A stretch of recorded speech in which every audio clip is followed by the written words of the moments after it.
아멘. 오늘 말씀은 55페이지 네 번째 주제를 가지고 나누겠습니다.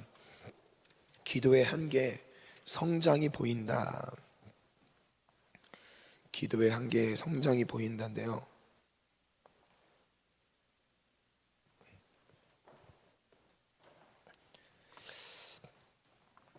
기도의 한계, 성장이 보인다. 그 다음 밑에 글을 한번 볼게요. 기도가 좀처럼 안 될 때는 어떻게 해야 하나요?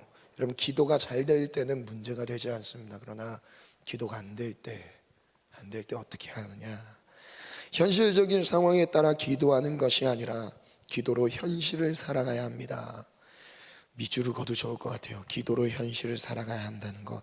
우리가 기도의 한계 앞에 놓일 때에 하나님은 그 한계를 인내하며 견딘 사람들에게 영적 성장을 이루게 하십니다.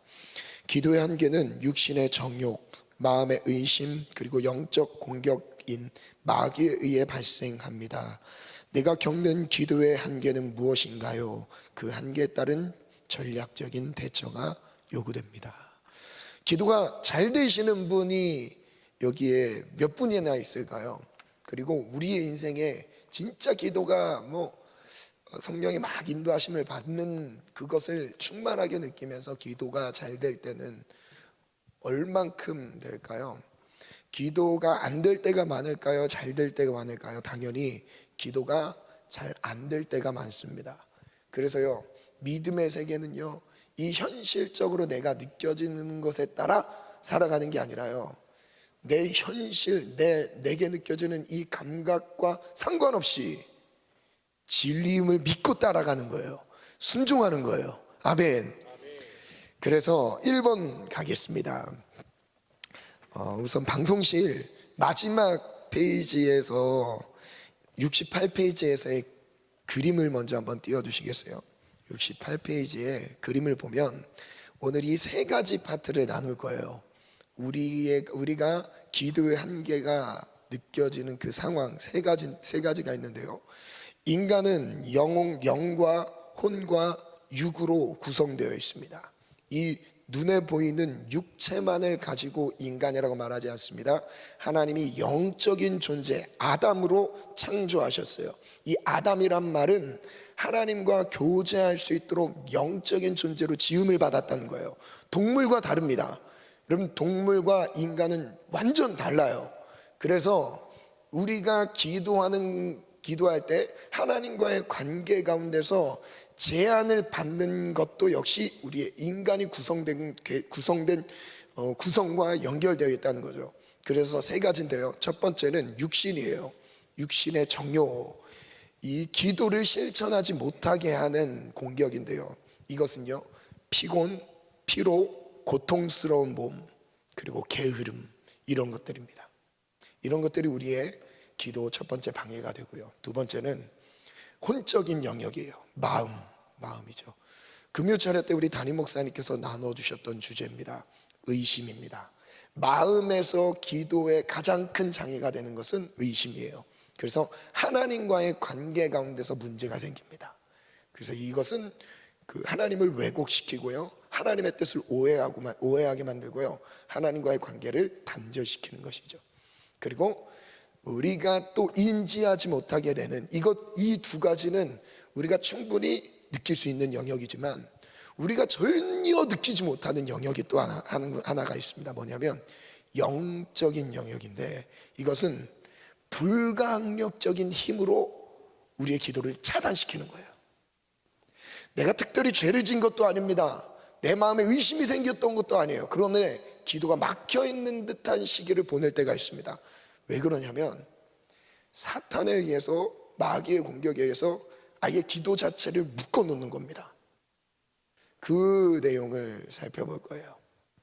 그래서 내가 기도의 한계에 부딪혔을 때 지금 현재 나는 어떤 공격을 받고 있는지, 그럼 어떻게 뛰어넘어야 되는지를 오늘 처방전을 드리겠습니다. 네, 말씀을 보겠습니다. 1번, 육신의 한계를 넘어서는 기도, 한계를 넘어서야 됩니다. 영적 성장에서의 첫 번째 관문입니다. 육신을 굴복시키는 거예요. 여러분, 육신을 굴복시키지 않으면 영적인 성장은 절대 있을 수 없어요. 그 첫 번째 스텝이 이 몸을 하나님께 드리는 거예요. 기도를 실천하는 데 있어서 가장 큰 장애는 육신입니다. 육신을 굴복시키지 않고서는 기도할 수 없습니다. 육신의 지배를 받고 있는 자는 기도 시간에 졸게 됩니다. 졸음이 올 때, 피로에 의해서, 때로는 육체의 아픔에 의해서 올 수도 있죠. 질문인데요, 육신의 한계가 기도에 미치는 영향은 어떤가요? 56페이지의 내용은 시간이 없는 관계로 생략을 할 건데요, 각자 집에 가서 말씀 보면서 답을 한번 찾아보시면 되겠는데, 간단히 설명해 드리면, 베드로와 예수님과의 대화 가운데 예수님이 베드로에게 너 나를 3번 부인할 거야 라고 말씀하셨죠. 근데 베드로가 답변을 합니다. 힘있게 말하는데, 내가 주와 함께 죽을지언정 주를 부인하지 않겠습니다. 이렇게 호언장담을 합니다. 그 이후에 57페이지로 가볼게요. 마가복음 14장 32절부터 보면, 그들이 겟세마네라는 곳에 이름에 예수께서 제자들에게 이르시되 내가 기도할 동안에 너희는 여기 앉아 있으라. 예수님이 겟세마네 기도로 제자 3명을 데려갑니다. 그리고 예수님은 그곳에 갔던 이유는 기도하기 위함이었어요. 그럼 왜 기도하셨냐? 십자가의 사명을 감당하기 위해 기도하셨던 거예요. 저를 따라 선포합니다. 하나님이 우리에게 사명을 주셨을 때, 그 사명을 감당할 수 있는 것은 기도에 있습니다. 기도의 자리에서 사명을 감당하는 것입니다. 그래서 베드로가 호언장담한 부인하지 않겠다라는 이 고백을 주님이 지켜주고 싶은 마음의 기회를 주셨던 거예요. 그래서 데려가죠. 33절 보면, 베드로와 야고보와 요한을 데리고 가실 때 심히 놀라 슬퍼하십니다. 말씀하시되 내 마음이 심히 고민하여 죽게 되었으니 너희는 여기 머물러 깨어 있으라 하시고, 조금 나가서 땅에 엎드려 될 수 있는 대로 때가 자기에게서 지나가기를 구합니다. 36절에 아빠 아버지여, 아버지께서는 모든 것이 가능합니다. 이 잔을 내게 옮기시옵소서. 그러나 나의 원대로 마시옵고 아버지의 원대로 되기를 원합니다. 기도했어요.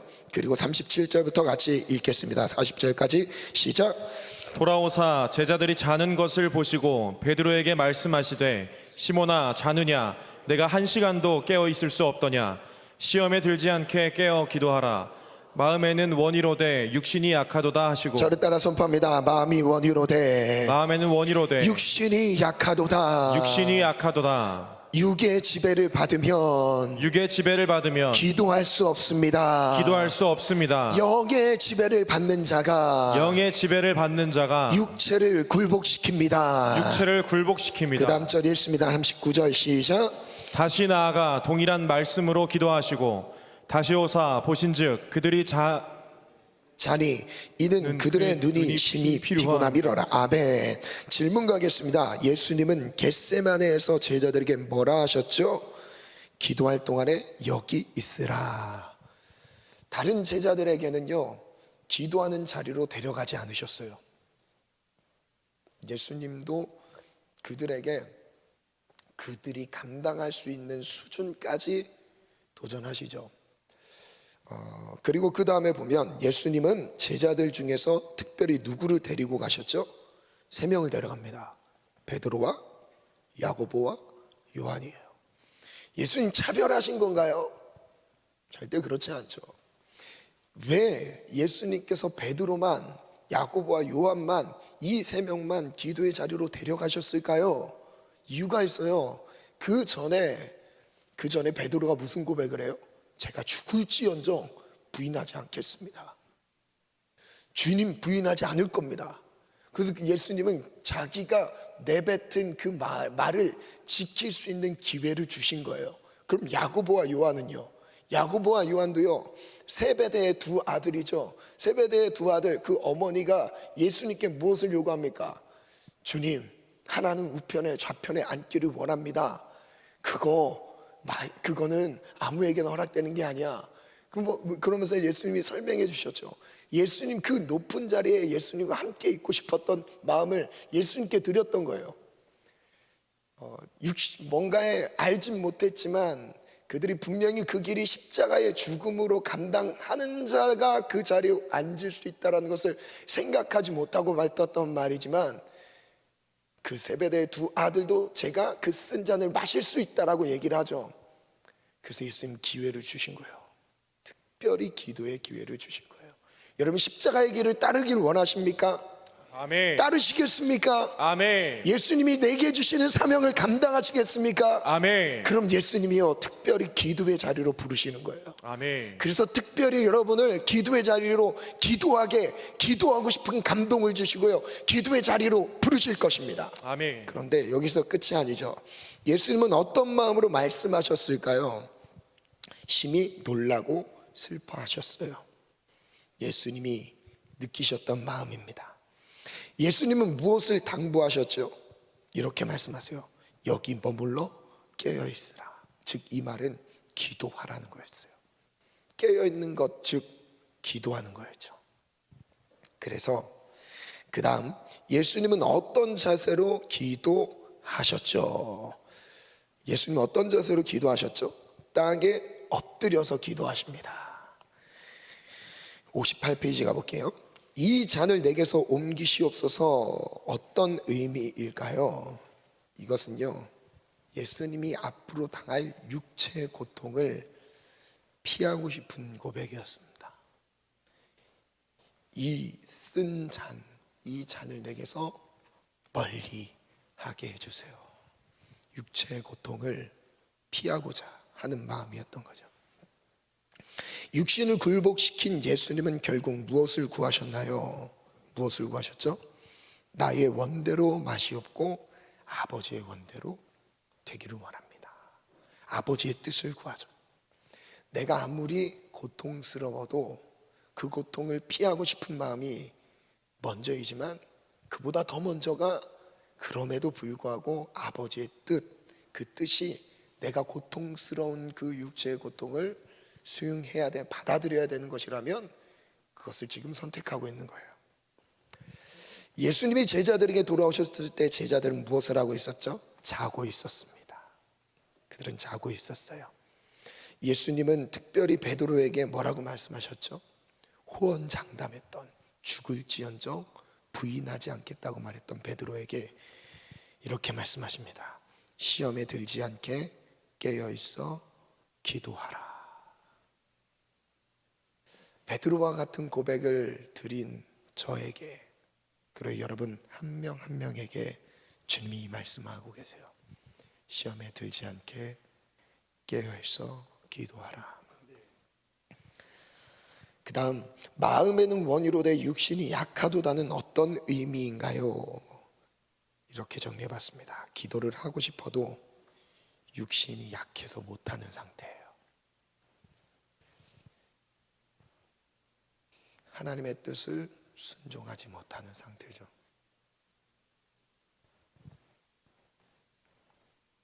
일이 끝나면 하루 동안 일에 치여서 피곤했을 거예요. 그래서 기도해야 되는 건 아는데,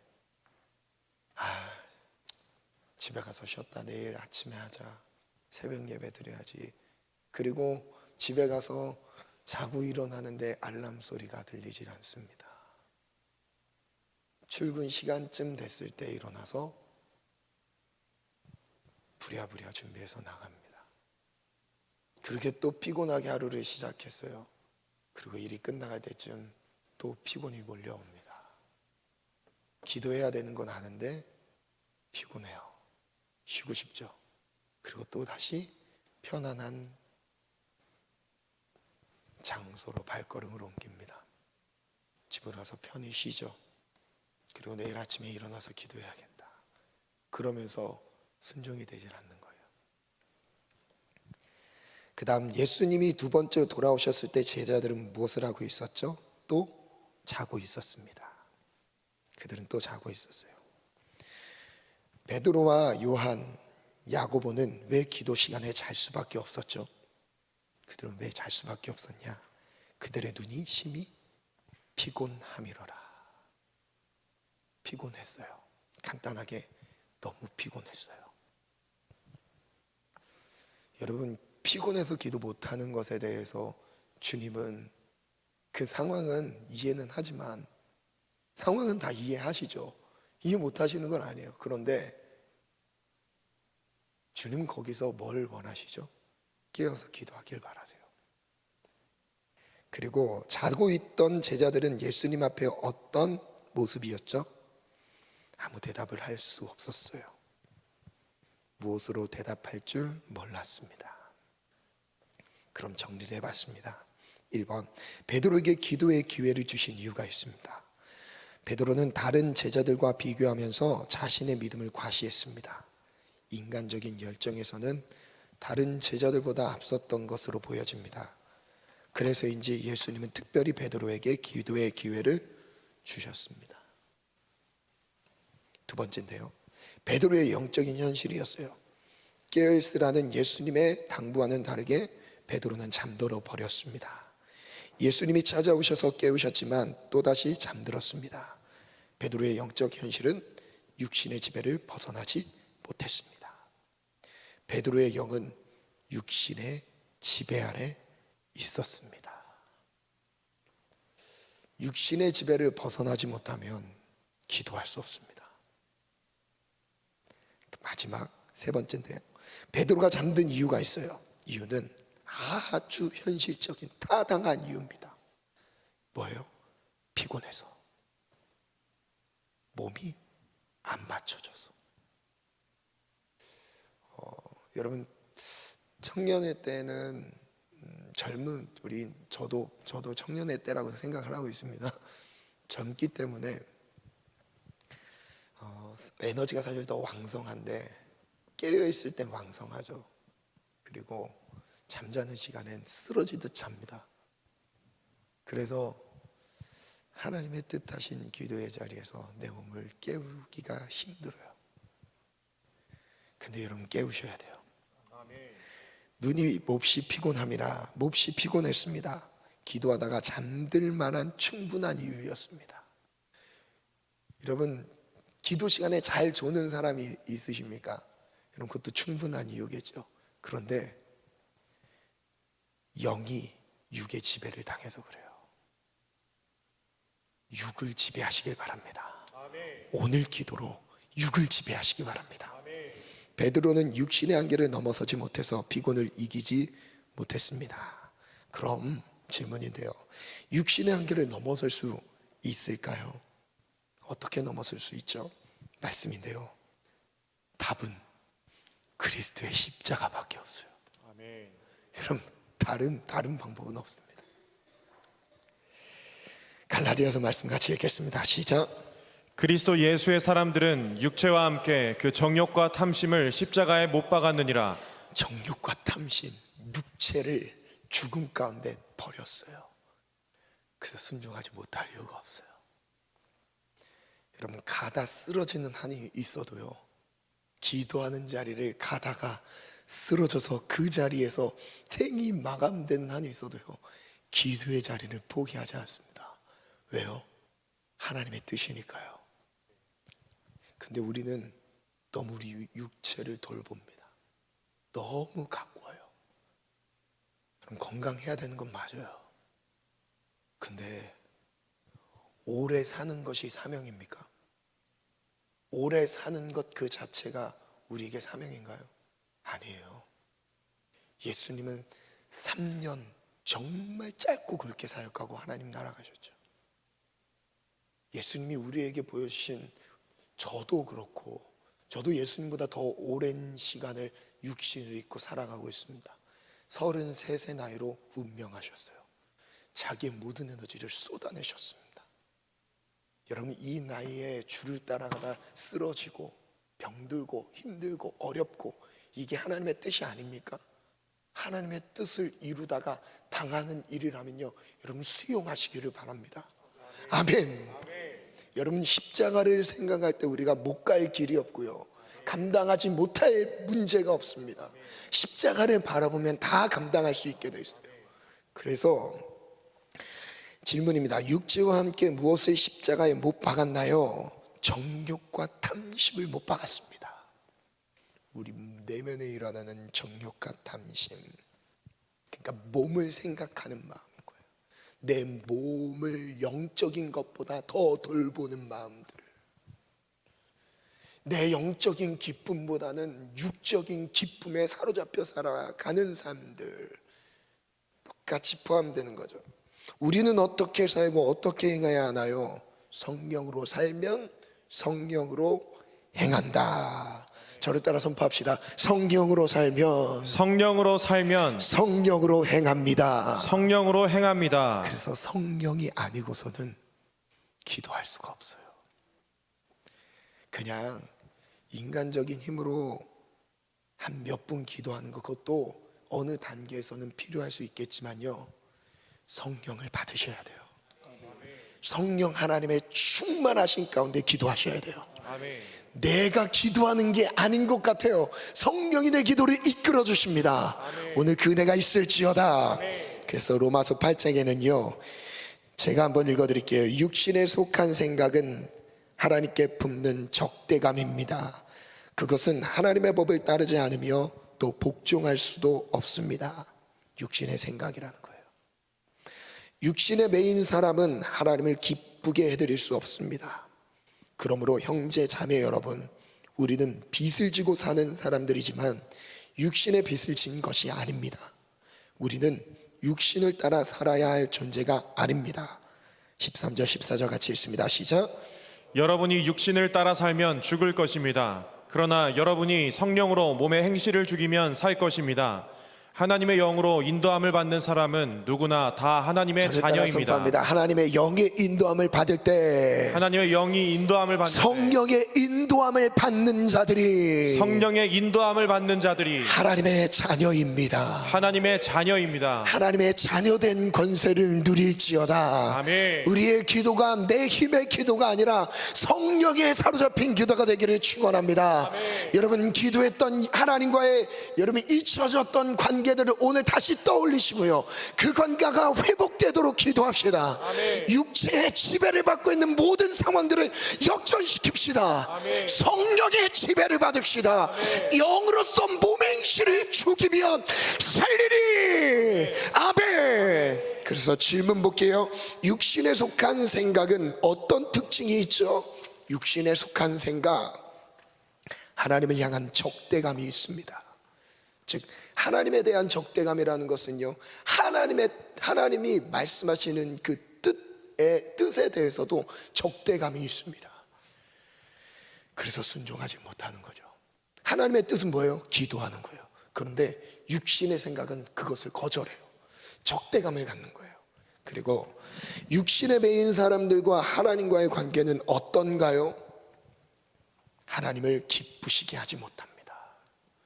여러분, 하나님을 기쁘시게 할 수 있는 방법은요, 영으로서 몸의 행실을 죽이는 거예요.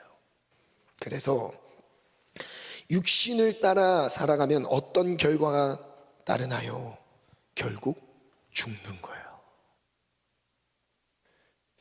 여러분, 육신을 따라 살아가면 좀 피해를 본다, 인생이 꼬인다, 좀 손해를 보게 돼 있다, 이 정도가 아니라 결국 육신을 보듬고 살아가며 육신을 앞세운 삶, 육신대로 살아가는 그 삶의 그 끝은, 그 열매는 죽음을 피할 수 없습니다. 여기서 말하는 이 죽음은요, 하나님과 인간 사이 나와의 관계가 단절되었어요. 차단이 됐어요.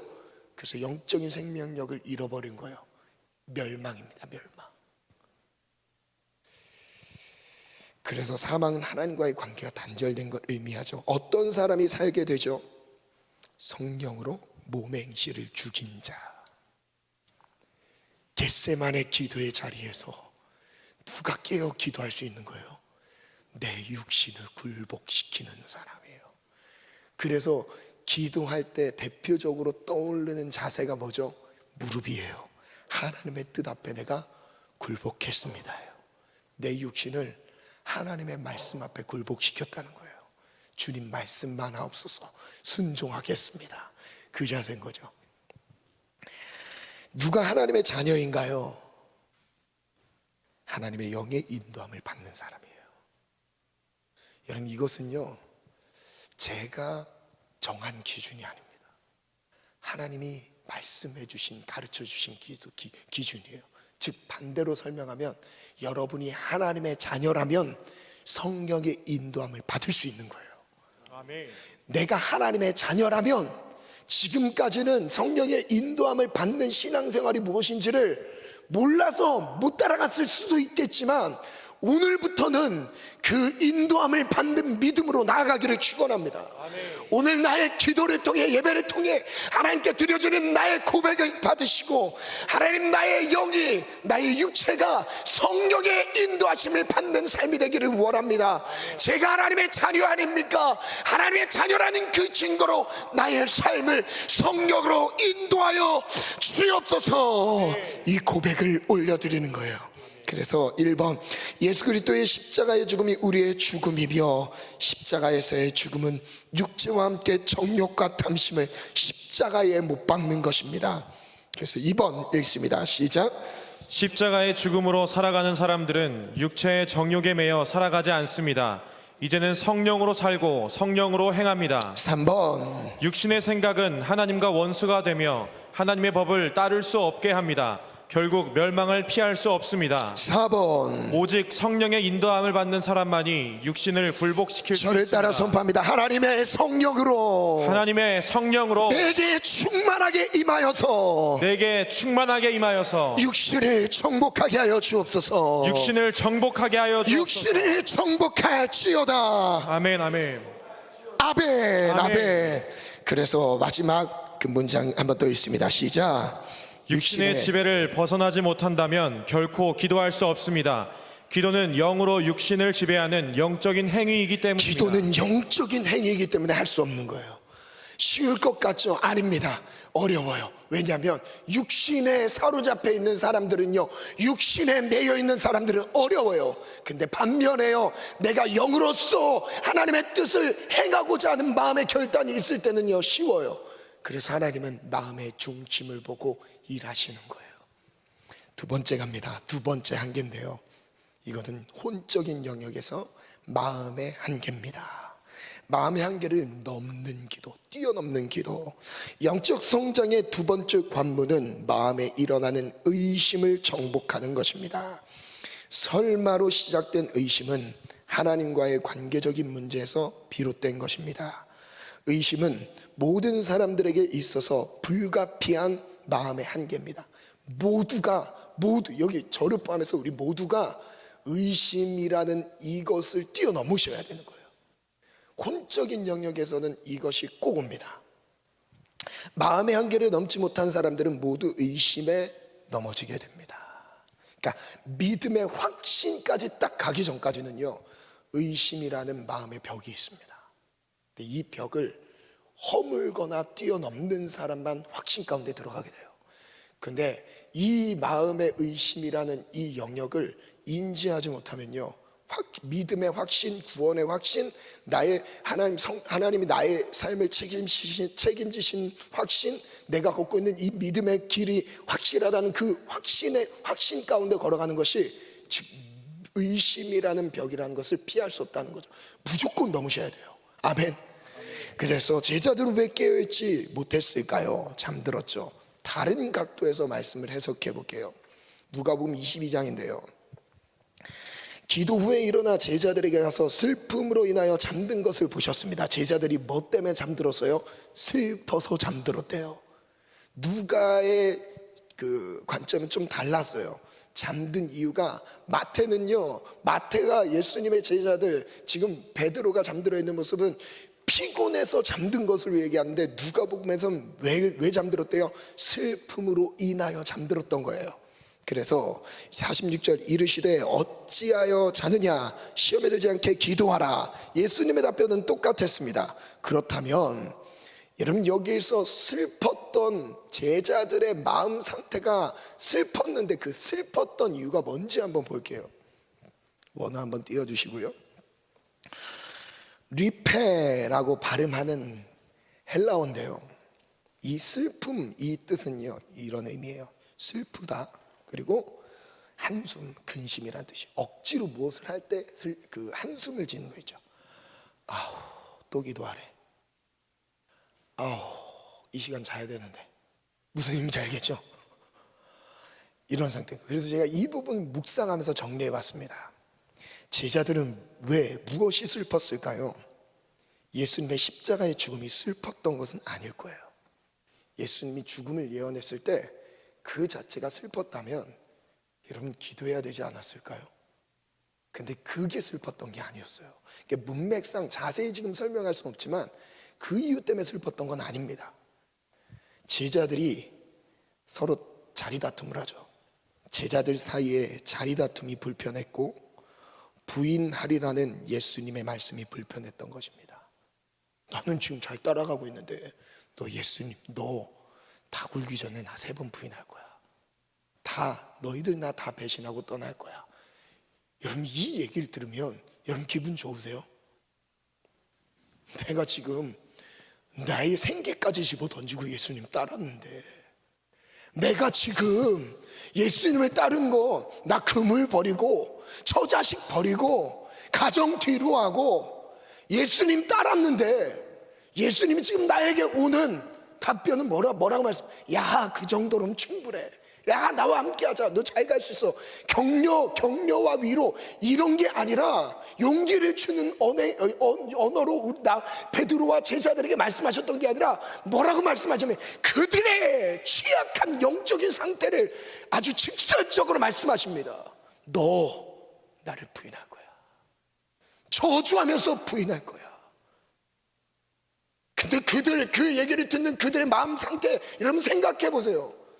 어떤 마음으로 예수님이 그 하셨던 말씀들을 들었을까요? 곱게 받아들였을까요? 아, 그럴 수도 있지. 이랬을까요? 아닙니다. 그 다음 한번 또 읽어볼게요. 또한 기도마저 불편했을 것입니다. 또 갑자기 밤늦게 지금 기도하러 가자고 하시는 거예요. 제자들은 불편한 감정에 휩싸여 잠들었던 거예요. 여러분 감정이 무너지면 잠듭니다. 즉 내 마음에 하나님과의 관계 안에서 감정이 뒤틀리는 순간 기도가 막혀요. 여기서 잠들었다는 의미는요 꼬박꼬박 조는 것도 맞을 수 있어요. 꾸벅꾸벅 조는 모습으로도 조는 걸 수 있는데 기도 자체에 집중력이 없어져요. 기도 자체에 날카로운 칼날처럼 쭉쭉쭉쭉 뻗어나가는 생명력 있는 기도를 잃어버리게 됩니다. 왜요? 마음에 복잡해졌어요. 이게 조는 거예요. 그 다음에 조는 게 뭐냐면 이 복잡하고 눌려진 마음 상태 때문에 육체가 졸게 되는 거예요. 그래서 질문을 볼게요. 제자들은 왜 잠들었죠? 슬픔이죠. 왜 기도해야 하나요? 시험에 들지 않도록 기도해야 돼요. 그 다음 정리해봤습니다. 1번 예수님에 대한 의심은 감정적인 불편함으로까지 이어졌어요. 예수님에 대한 의심은 감정적인 불편함까지 이어졌습니다. 두 번째, 제자들은 불편한 감정에 의해 잠들어 버렸습니다. 누가복음은 잠든 이유를 그 감정에 두고 있습니다. 질문이에요. 왜 하나님은 의심하는 기도에 응답하지 않을까요? 의심하는 자들의 기도 응답하지 않았어요. 기도의 자리까진 갔는데 안타깝게 거기서 눌려 있었던 거예요. 기도하는 자리까지 왔다고 해서 하나님 응답을 주셨을까요? 아닙니다. 응답하셨으면 십자가 끝까지 따라갔어야죠. 끝까지 가서 거기서 함께 예수님과 죽었어야죠. 근데 그들은요 가기까지는 했지만 졸고 있었던 거예요. 여러분 우리가 기도하는 자리까지 순종하는 것도 귀해요. 그러나 거기서 깨어 있으셔야 됩니다. 아멘. 졸음을 정복하셔야 돼요. 아멘. 마음의 복잡한 상태를 정복하고 다스리시기를 축원합니다. 아멘. 그래서 말씀 야고보서 1장 보면 함께 읽습니다. 시작. 너희 중에 누구든지 지혜가 부족하거든 모든 사람에게 후히 주시고 꾸짖지 아니하시는 하나님께 구하라. 그리하면 주시리라. 오직 믿음으로 구하고 조금도 의심하지 저를 말라. 따라 선포합니다. 오직 믿음으로 구하고 오직 믿음으로 구하고 조금도 의심하지 말라. 조금도 의심하지 말라. 하나님이 나의 인생을 책임지십니다. 아멘. 아멘. 아멘. 여러분 아멘으로 화답하시기 바라요. 하나님이 기도하는 자들의 인생을 책임지십니다. 아멘. 기도할 때 하나님이 그 인생을 주권적으로 이끌어 가십니다. 아멘. 내 인간적인 계산으로는 불가능해요. 부족해요. 연약해요. 하지만 하나님의 인도하심을 매 순간마다 받으며 따라가는 거예요. 아멘.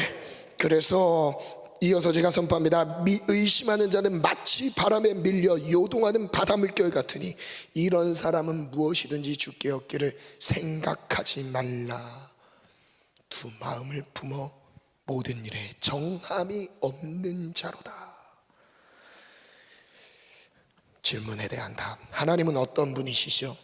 중요해요. 모든 사람입니다. 모든 사람에게 후히 주시고 꾸짖지 않는 분이에요. 여기서 기도할 수 없는, 내가 기도할 자격이 없다라고 말할 사람이 아무도 없어요. 모두가 포함돼요. 모두가 기도할 수 있어요. 후히 주시는 분이에요. 그리고 하나님께 기도할 때 어떤 마음으로 기도해야 하나요? 믿음으로 구하는 거예요. 조금도 의심하지 않는 거죠. 그래서 어떤 한편에서는 하나님이 주신 그 믿음을 은사라고까지도 말씀하고 계시죠. 오늘 하나님이 우리에게 기도할 때 믿음의 은사를 주시기를 원합니다. 오늘 내가 기도할 때 한 문장의 기도라도 믿음의 고백이 되기를 원합니다. 하나님 앞에 중언부언 1시간 2시간 떠드는 기도가 아니라 분명한 믿음의 확신 가운데 올려드려지는 살아있는 기도가 되기를 축원합니다. 의심하는 자를 무엇에 비유했죠? 바람에 밀려 요동하는 바닷물결. 바람이 치는 대로 왔다 갔다 하는 마음이에요. 현상과 상황에 요동하는 마음들이에요. 그 다음 의심하는 자에 대해 무엇을 경고하시죠? 무엇이든지 주께 얻기를 생각하지 말라. 그래서 믿음이 정말 필요한 거죠. 그래서 기도는 오직 믿음으로 하는 겁니다. 그래서 1번, 의심은 관계에서 나타나는 부정적인 마음입니다.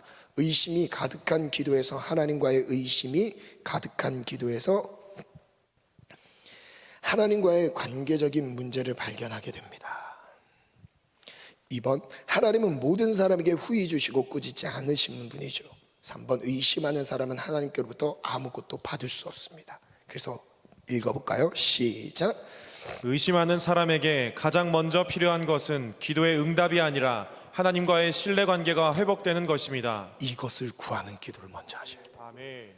하나님, 제가 이게 필요합니다가 아니라 하나님과의 관계 안에서의 신뢰관계, 내가 하나님을 믿는다는 그 신뢰관계를 놓고 기도해야 되는 거예요. 관계를 놓고 기도해야 되는 거죠. 어떻게 의심을 넘어설 수 있죠? 2가지 기도를 제안합니다. 예수께서 대답하여 이르시되 내가 진실로 너희에게 이르노니 만일 너희가 믿음이 있고 의심하지 아니하면 이 무화과 나무가 된 이런 일만 할 뿐 아니라 이 산더러 들려 바다에 던져지려 하여 될 것이요 너희가 기도할 때 무엇인지 믿고 구한 것은 다 받으리라 하시니라. 그 다음에 빌립보서 말씀 또 한번 읽어볼까요? 시작. 아무것도 염려하지 말고 다만 모든 일에 기도와 간구로 너희 구할 것을 감사함으로 하나님께 아뢰라. 그리하면 모든 지각에 뛰어난 하나님의 평강이 그리스도 예수 안에서 너희 마음과 생각을 지키시리라. 2가지 기도를 소개하는데요. 첫 번째 마태복음 기도는요, 믿음의 기도입니다. 그 말씀 옆쪽에다 써보세요. 믿음의 기도, 믿음의 기도를 말씀하셨고요. 그 밑에 나오는 빌립보서의 기도는요, 감사의 기도예요. 믿음과 감사의 기도. 이것이요, 하나님과 관계 안에서 생겼던 의심을 어떻게 이것을 뛰어넘게 되는지를 한번 볼게요. 누가 기도의 응답을 받을 수 있죠? 믿음이 있고 의심하지 않는 자. 그죠? 모든 일에 있어서 어떤 마음으로 기도해야 하나요?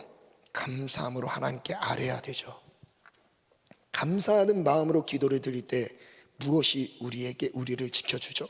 감사의 고백 가운데서 지켜주시는 답이 있습니다. 여러분, 그게 바로 모든 지각에 뛰어난 하나님의 평강이에요. 감사의 고백, 모든 일에 있어서 감사의 고백을 드릴 때 하나님이 주신 은혜가 뭐라고요?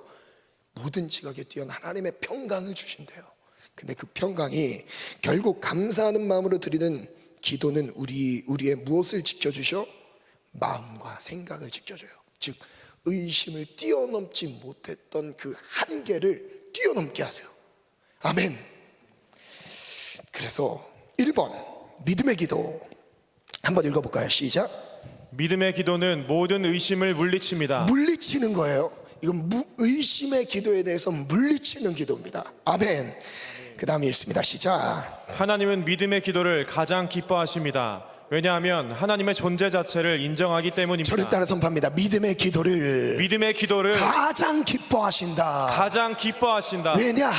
왜냐하면 하나님 자신을 인정하기 때문이다. 여러분, 그래서 히브리서 11장에는요, 믿음이 없이는 하나님을 기쁘시게 하지 못하나니 하나님께 나아가는 자들은 그가 계신 것과 하나님이 살아계신 것을 먼저 믿으래요. 그가 또한 자기에게 구하는 자들에게 상 주시는 이심을 믿어야 할지니라. 상 주시는 분이라는 걸 믿으래요. 하나님, 저를 따라 선포합니다. 하나님은 상 주시는 분이다. 여러분, 그 하나님께 구하는 거예요. 아멘. 그래서 감사의 기도는 그럼 의심과 어떤 관계인지 볼까요? 한번 읽어봅시다. 시작. 감사의 기도는 의심으로부터 지켜줍니다. 지키는 기도입니다. 의심으로부터 내 마음을 지키는 거예요. 믿음의 기도는 의심을 물리치는 거라면, 감사의 고백은 내 마음을 지키는 거예요. 그래서 감사의 고백에는 모든 부정적인 생각을 소멸하는 힘이 있습니다. 아멘. 감사로 부정적인 의심을 소멸하길 원합니다. 그 의심으로 틈타고 들어왔던 내 인생에 대한 비관적인 마음들, 여러분 다 정복하기를 바랍니다. 그 다음 이어서 선포합니다. 시작. 감사는 믿음을 기반으로 올려드려집니다. 믿음의 기도에서 감사의 기도로 나아가는 것입니다. 감사는 하나님을 신뢰하는 마음 안에서 고백할 수 있습니다. 그러니까 믿음의 고백에서 뭘로 나아간다고요? 감사로 이어지는 거예요. 믿음에서 감사로. 그래서 이렇게 정리해봤습니다. 믿음의 기도는 의심을 넘어서게 하며, 감사의 기도는 의심으로부터 마음을 지켜줍니다. 믿음과 감사는 기도를 들으시는 하나님을 인정하는 고백입니다.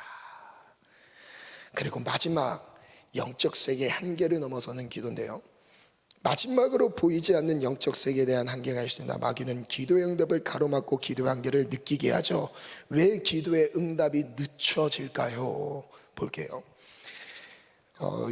다니엘서 10장에 보면 페르시아에 대한 이야기가 나오죠. 이때 다니엘이 환상과 계시를 받습니다. 그게 1장에 대한 내용인데, 큰 전쟁에 대한 환상을 봤어요. 2절에 보면, 그때 나는 3주 동안 슬퍼했어요.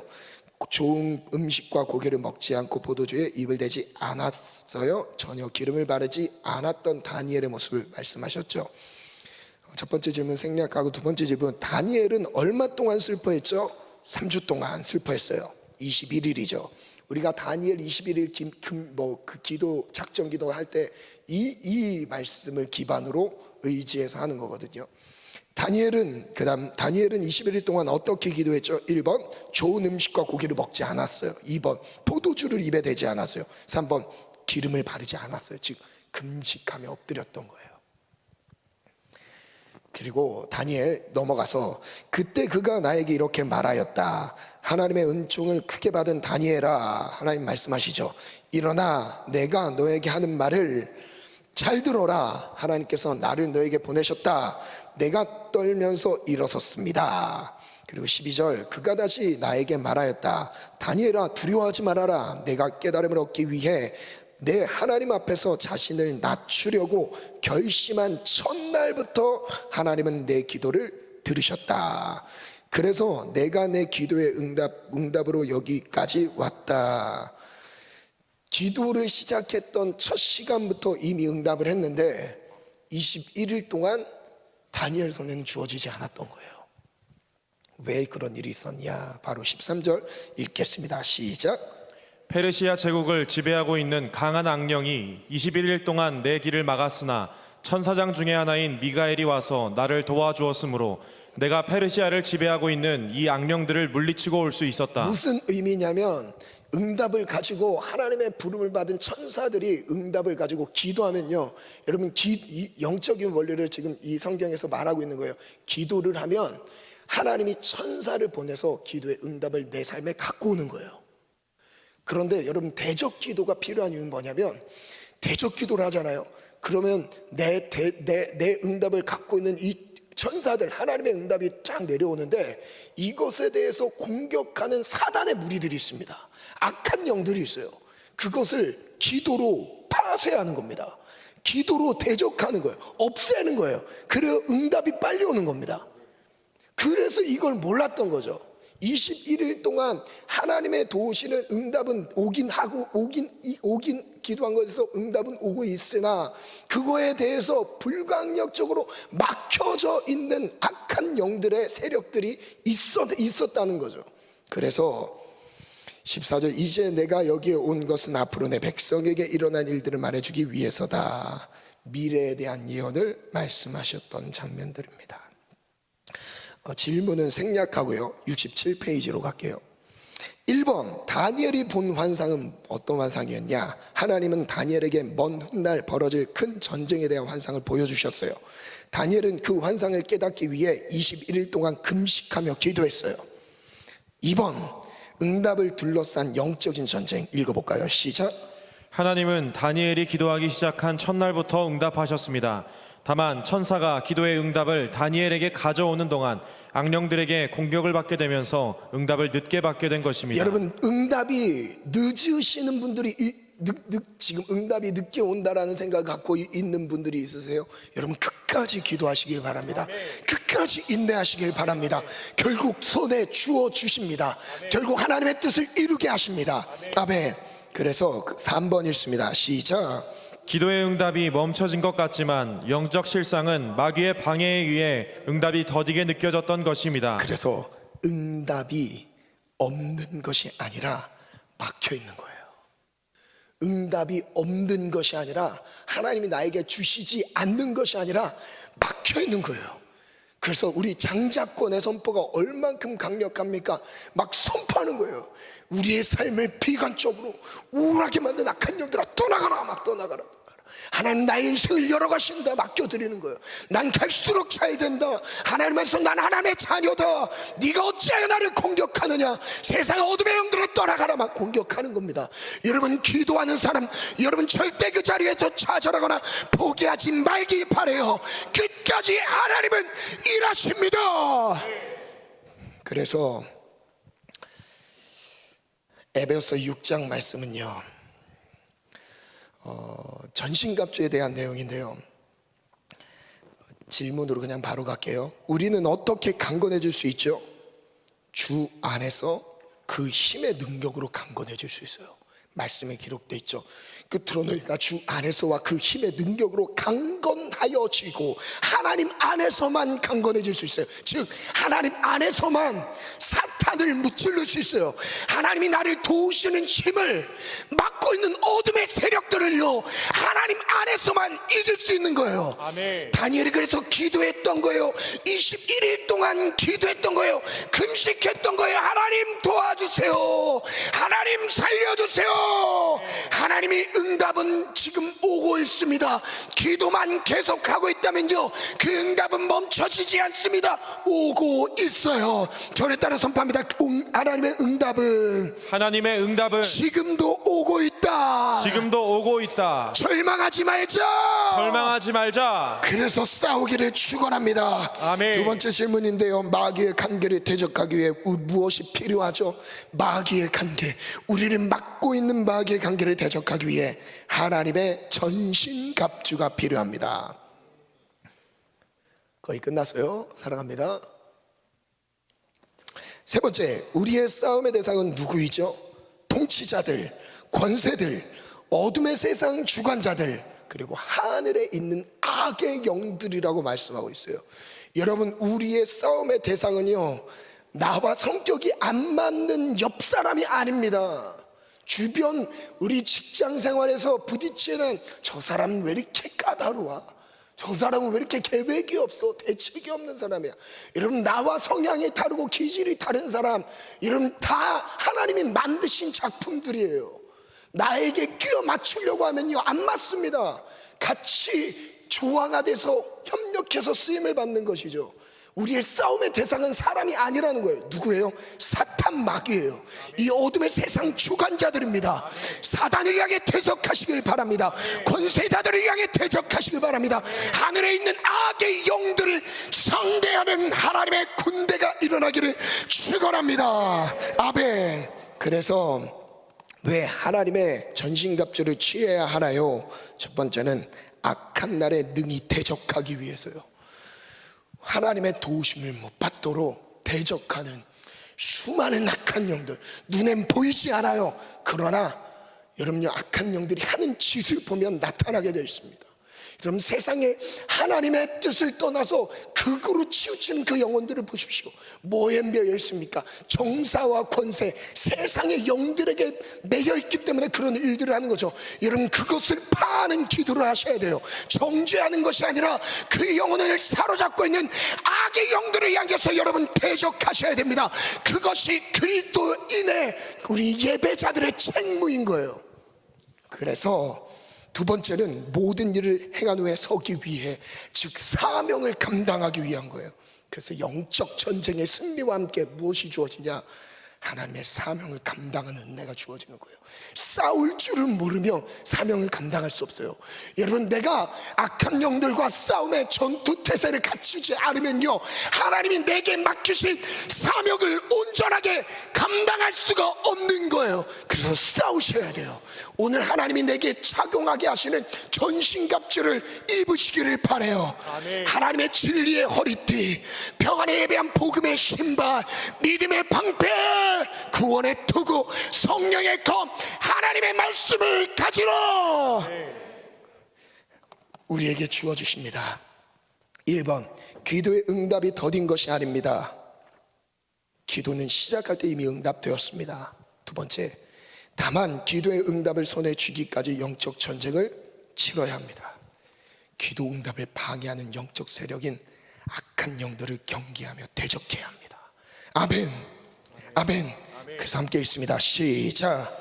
우리가 할 수 있는 것은 포기하지 말고 끝까지 기도하는 것입니다. 아멘. 아멘. 우리는 아무것도 할 수 있는 게 없어요. 다만 끝까지 기도하는 거예요. 아멘. 응답이 올 때까지 기도하는 거예요. 아멘. 하나님의 뜻이 이루어질 때까지 기도하는 거예요. 아멘. 사단의 영들, 어둠의 권세들은 예수의 이름으로 떠나갈지어다. 그래서 이 세 가지의 기도의 한계에 부딪히는 이 세 가지의 한계를 놓고 기도할 거예요. 그런데 이 기도의 원래는요, 표를 띄워주시면 되겠습니다. 숨통 트이는 기도, 표. 여러분, 하는 기도와 되는 기도가 두 가지 기도의 원리가 있습니다. 하는 기도는 지금 기도의 한계가 막혀있는 상태를 말한 겁니다. 이때는 하는 기도를 해야 돼요. 되는 기도는요, 그냥 술술 내가 하려고 해서 되는 게 아니에요. 그냥 되는 기도 있죠. 저절로 성령의 이끌림을 받는 기도. 이 기도는요, 중요하지만 하는 기도가 사실 더 중요해요.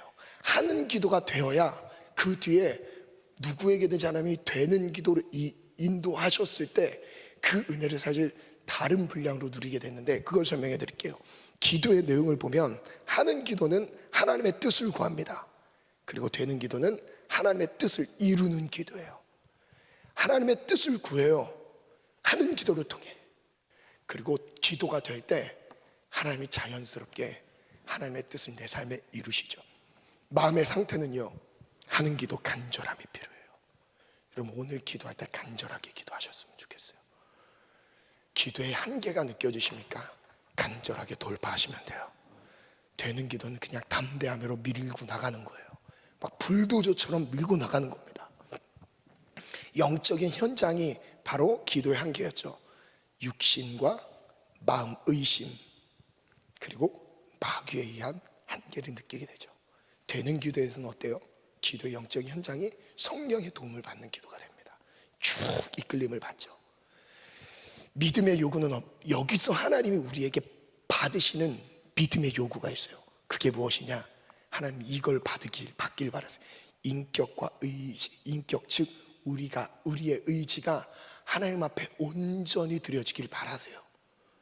그런데 되는 기도로 넘어갔을 때는 은혜를 누리는 것이죠. 근데 우리는 은혜를 누리는 것만 생각합니다.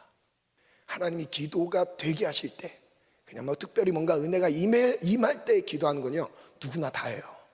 누구나 다 합니다. 이건 하나님의 전적인 은혜가 임하는 시기입니다. 근데 문제는 하는 기도의 시기, 기도가 바뀌었을 때인 거죠. 마지막, 하나님의 계획은 어때요? 이 기간을 통해서 하나님이 우리에게 계획을 하시는 게 있어요. 뭐냐면 그릇을 준비시키는 거예요. 기도를 통해 우리가 하나님이 내게 쏟아 부어주실 은혜의 분량을 준비하는 시기입니다. 그래서 되는 기도는 뭐예요? 준비된 그릇에 채우는 거예요.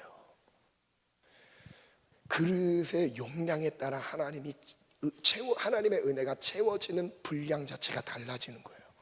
여러분, 그래서 기도가 안 돼도 하는 거예요. 안 돼도 무릎 꿇는 거예요. 아멘. 그래서 기도가 될 때보다 기도를 해야 할 때가 더 많습니다. 인정하시죠?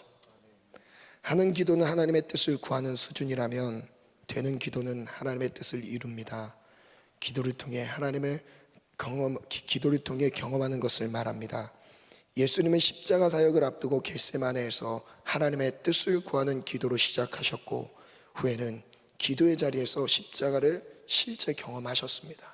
이게 예수님도 하는 기도에서 되는 기도로 넘어갔던 겟세마네 기도가 있었던 거예요. 그래서 하는 기도는 간절함과 절박함으로 나아가지만 되는 기도로 넘어가면 성령의 도우심을 받아 담대한 가운데 나아가게 됩니다. 대부분 사람들이 기도를 꾸준하게 이어가지 못하는 이유는 기도의 영적인 현장에서 느껴지는 한계 때문입니다. 기도의 한계를 영적 성장의 기회를 삼고 끝까지 포기하지 말아야 합니다. 하는 기도는 인격, 의지를 다해 하나님께 나아가는 것이며, 이 시기의 기도를 통해 은혜 받을 그릇을 준비시키십니다. 이 그릇은 사용 목적에 따라 훈련의 강도와 크기에 따라 달라지는 법입니다. 여러분, 하나님이 나에게 맡겨주실 사명이 클수록요, 기도로 준비시키시는 시간이 많습니다. 되는 기도는 성령의 인도하심을 받으며 은혜를 누리게 됩니다. 준비된 훈련을 통해 인내한 그릇의 크기, 분량만큼만 채워주십니다. 우리 함께 기도문 하나님께 올려드리면서 기도함으로 나아갑시다. 반주 준비해 주시고, 나는 믿네 방송실 자막 준비 부탁드립니다. 내게 허락하신 시련을 통해 이 기도문을 하나님께 올려드리면서 우리 한계, 육신의 한계든 마음의 한계든, 그리고 또한 영적인 한계에 공격을 받고 있었던 상황이든, 여러분 어떤 한계여도 괜찮습니다. 오늘 그것을 뛰어넘게 하실 거예요. 아멘. 뛰어넘게 하실 거예요. 여러분, 이 기도의 원리를 알아야 기도할 수 있습니다. 함께 믿음으로 하나님께 기도합니다. 시작. 하나님 아버지, 기도의 한계를 통해 나의 영혼을 성장시키시는 계획을 깨닫게 하심을 감사드립니다. 느껴지는 한계 앞에서 절망하고 포기하고 싶었던 영적 무기력에서 이제 다시 일으키시니 감사드립니다. 오히려 기도의 한계를 기회로 삼아 영적 성장을 누리게 하여 주소서. 육신의 한계를 넘어서는 영적인 사람이 되게 하소서. 피곤에 의해 기도가 눌리지 않게 하시며 육신의 정욕에 의해 영혼이 눌리지 않게 하소서. 생각이 성령님의 인도함을 받아 육신의 정욕에 치우치지 않도록 삶의 모든 영역을 성령님께 내어드립니다. 마음의 의심을 넘어서게 하소서. 하나님을 의심하지 않게 하시고 나에게 가장 최선의 은혜로 채우시는 분임을 잊지 않게 하소서. 어떤 상황에서든지 하나님 존재 자체를 의심하는 연약함에 빠지기 쉬운 미련함을 고백합니다. 매 순간 의심을 넘어서는 굳건한 믿음을 더하여 주시고 모든 상황 속에서 넘치는 감사로 더 깊은 하나님과의 인격적인 교제를 누리게 하소서. 마귀의 지배한 공격을 경계하며 기도를 포기하지 않겠습니다. 멈추지 않겠습니다. 기도의 응답을 가로채려는 마귀의 움직임을 간파하고 기도로 대적하겠습니다. 기도의 응답이 더디게 느껴지더라도 응답의 확신을 가지고 끝까지 기도하겠습니다. 예수님의 이름으로 기도합니다.